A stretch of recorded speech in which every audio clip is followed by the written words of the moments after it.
you know, you spend a lot of this process alone, and you spend a lot of this process, if you're like me anyway, Googling and trying to figure things out and trying to understand what's going to happen and what is happening to you and how it's worked for other people. And I don't have other people. Like, none of my friends are going through this, and I'm happy for them. I'm so immensely happy for them. But it means that I don't know, nobody in my actual life gets this stuff. Nobody in my actual life has done this before.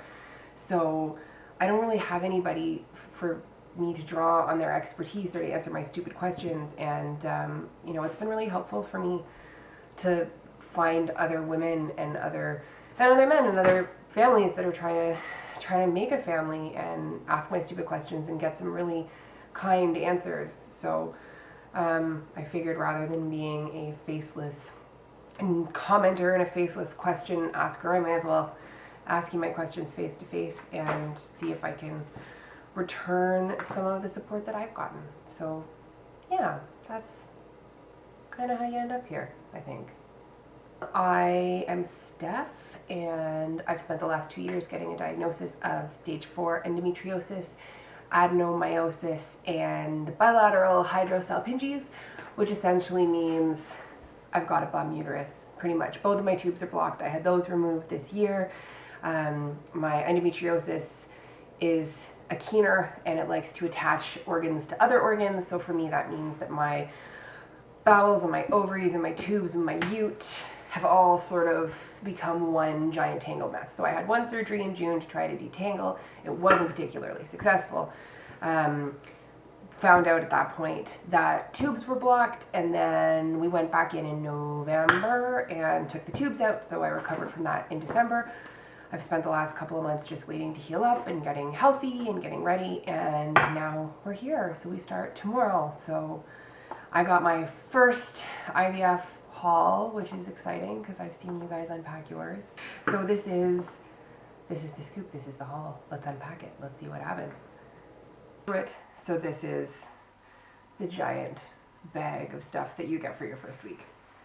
So we have 2, not 1, but 2 sharps containers, because eventually on day 5, when we add Cedratide, I'm gonna need to do these at work. So I have one for here, and I have one for home, and oh no, free parting gift from my scheduling visit, I also have a free to-go disposal kit, you know, for those times that you're shooting up in a restaurant bathroom. We got one of those.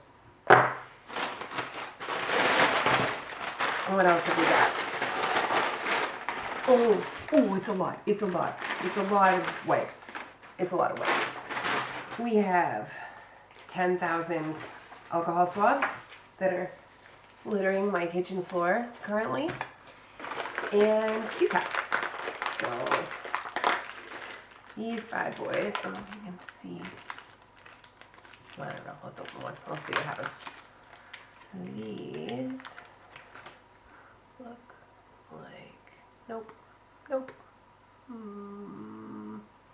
It's my first day. These look like this. You can't really see them, but it's the thing that you cap onto the thing.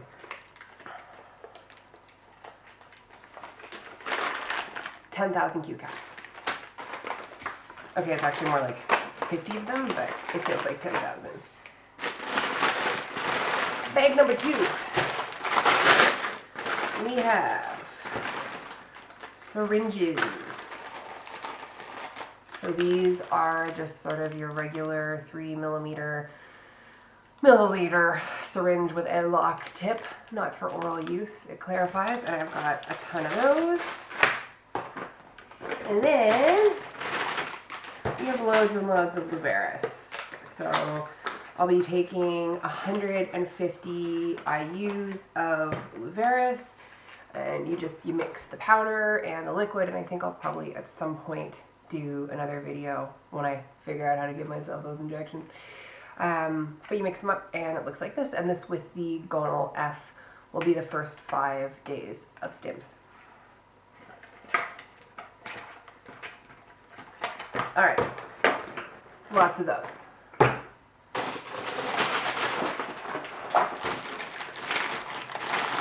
And speaking of, is my dishwasher beeping? It's done. It's ready. It's done my dishes. This is the gonal F pen. So these are the pre-loaded, biodegradable pen syringes. It even has, I don't know if you can see, but it even has the little thing on the end that you can click if you wanted to wear it on your shirt, you could. So that's handy.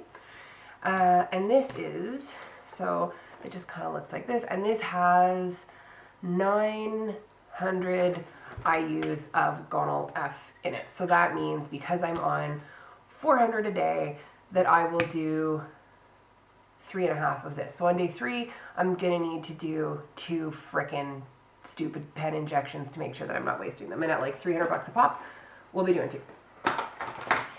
And then those are all the little needle caplet-y things that it comes with. So I have, in this bag, I have 3 giant boxes, so 3 pens. And more Luveris.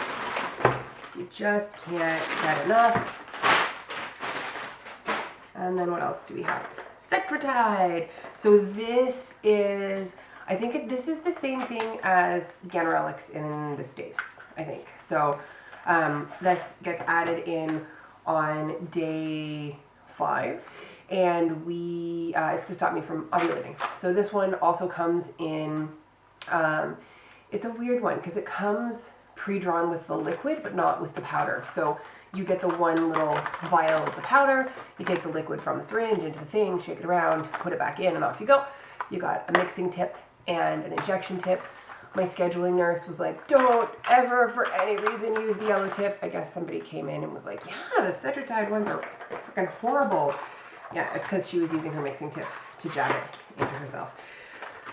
So those are the meds for days 1 through 5. And then we're going to add in, what are we going to add in? Then we're going to add in endometrin, and we're going to add in Ovidrel trigger. That will happen later. So on top of all of the stuff that I got in my lovely IVF haul, I also went out and got, I didn't realize that my girlfriend could get me this from the hospital, so I ordered it for $50 on Amazon from Thailand. It's the 5% Emla lidocaine cream. I don't know if it will help. I don't know if it'll do anything. I'm not even really that afraid of needles. It's just, I don't know. It's weird doing it at home somehow. I'm like, it's gonna hurt more because we're doing it, which isn't really a thing. Prenatal, loads and loads of folic acid. And this one is for the husband. Fertile for him. It's essentially a prenatal for boys.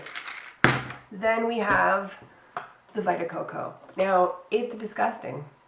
I got the lemonade because I thought maybe it would be better. It's not. It's not better. There's nothing about this that's better. I tried mixing it into my morning smoothie. I tried drinking it cold. I tried blending it like it was a margarita.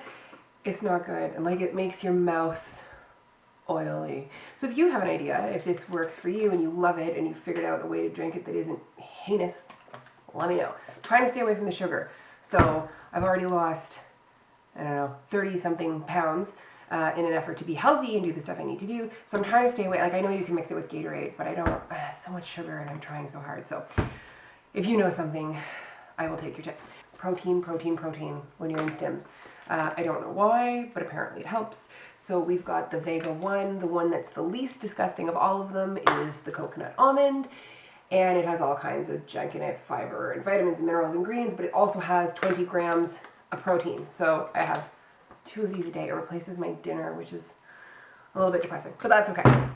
And then, of course, socks, like super, super comfy stirrup socks, so that when you're naked and cold and in a paper gown, you at least have some little bit of comfort doing something.